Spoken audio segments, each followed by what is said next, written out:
Today I'm going to ask you several questions, and my first question will be, why did you organize this festival? We organised it at a strategic time. The first festival that we ran was in 2012, and so we got the Olympics going on, Paralympic athletes, and everybody was looking at the prowess that those people had made. And we decided that as the Paralympic flame was coming to Northern Ireland, we wanted to greet the Paralympic athletes, a festival that would celebrate the best of disabled and deaf artists' work. And we chose the name Bounce because Bounce is about resilience, bouncing back in hard times. It was about disabled people's strength and about,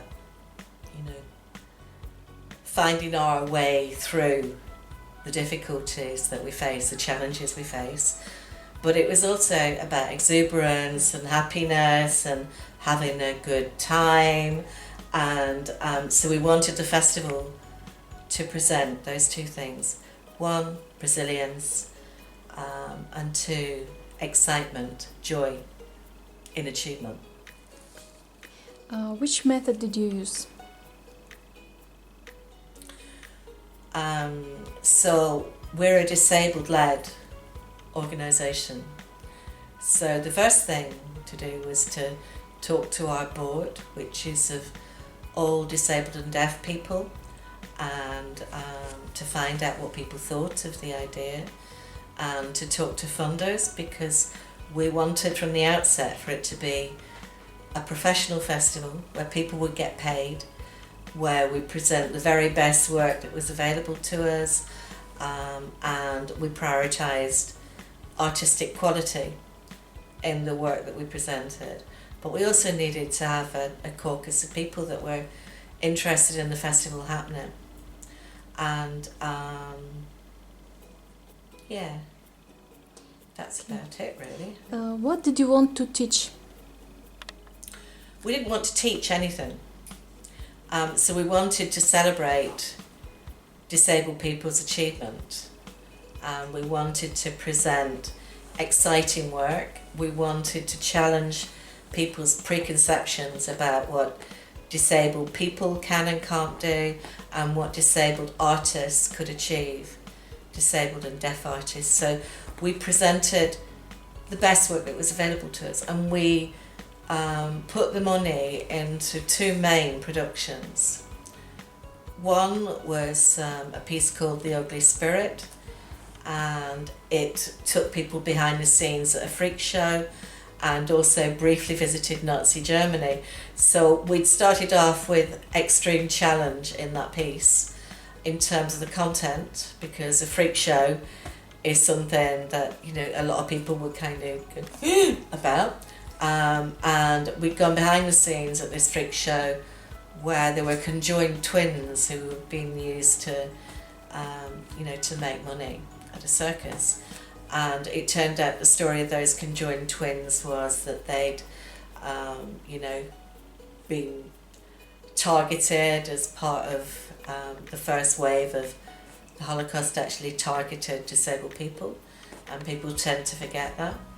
And we did this piece that took over the whole building that our gallery is based in. We used other people's offices, we used the boardroom, we used a different staircase, and I actually felt it was like being in another building completely. I didn't recognise one room, and then realised it was actually the boardroom that I've spent a lot of time in. And we created a theatre space in the building that is opposite us, and we did our own lighting, we sold our own tickets, and we had David Hoyle, who's a gay icon, was there and took people behind the scenes, to the freak show, and it was amazing. And then at the end of that week, we presented work by Claire Cunningham, which was a really ambitious piece of work, where an artist who has used crutches all her life, and she dances with the crutches and makes structures that she climbs up, and she was on a really deep stage with layers of microfiber onto which images appeared, and the images had been created by another disabled artist, and they were projected onto these microfiber layers, meshes, and Claire danced within that environment, danced with a real man, and then made a man out of crutches and put a jacket on him and danced with him. And it was about her search for an ideal man, what she was looking for. She quite liked him to, she liked him to be reasonable looking, but one of the big things was he mustn't smell of fish. And so that festival immediately challenged preconceptions, and we used the most prestigious new space, the new theatre space in Belfast. Sorry, I need a drink. And so it costs an arm and a leg, and it was in the big theatre, so we had to get a big audience, and I was actually slightly terrified that maybe people wouldn't come, but we got almost a sellout audience for it, and that was the end of that festival. And the response to it was so strong that even a few years afterwards, the MAC theatre people were asked what was their favourite piece out of like all the programming that had been done at the MAC. They did one of those away day things, and most people voted for the piece that had been on as part of Bounce, that it was the best quality that they'd seen, the best artistic quality, the most innovative artistic quality, the one that made people think the most, and the one that gave people most pleasure. This festival will help to find a new job because...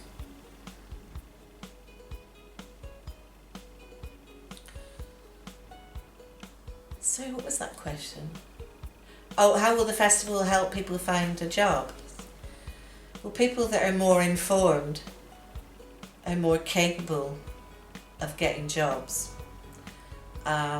So the festival has worked with the GIA 2 participants. We did a full long afternoon of seminars that were about the organisation's work, how it was formed, its history, about the social model of disability, about the purpose of our festival, about the way that we run it, about the social model of disability. We did some exercises, games that really made people understand the social model of disability. And in terms of people going back to their own countries and having skills that are then making them more marketable, that's kind of what we've done. Thank you very much.